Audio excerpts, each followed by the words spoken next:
বিশ্বের শ্রমজীবী মেহনতি মানুষের অধিকার আদায়ের দিন পহেলা মে। এদিন বিশ্বের অন্যান্য দেশের মতো বাংলাদেশেও নানা আয়োজনে পালন করা হয় শ্রমিক দিবস। দিবসটি উপলক্ষে রাজধানী জুড়ে ছিল বিভিন্ন শ্রমিক সংগঠনের নানা আয়োজন। এবারের মে দিবসের প্রতিপাদ্য শ্রমিক মালিক এক হয়ে গর্ব এদেশ নতুন করে।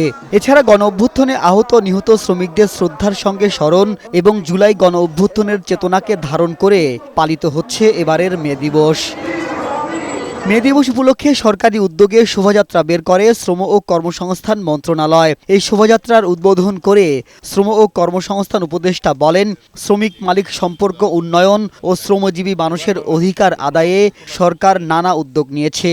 মালিক মজদুর এক না হওয়া পর্যন্ত একটা ভালো পরিবেশ তৈরি হবে, যেটা সরকারের তরফ থেকে আমরা চেষ্টা করছি এবং অন্তর্বর্তীকালীন সরকারের প্রচেষ্টাই হচ্ছে হিউম্যান রাইট এবং মজদুরের ন্যায্য দাবি এবং ন্যায্য পাওনা দাবি করার জন্য না লাগে, যে তার ন্যায্য পাওনাটা যেন পায়। মহান মে দিবস লেখা সম্বলিত রং বেরঙের পোশাক আর বাদ্যযন্ত্রের তালে তালে এই শোভাযাত্রায় অংশ নেন মেহনতি শ্রমিকরা।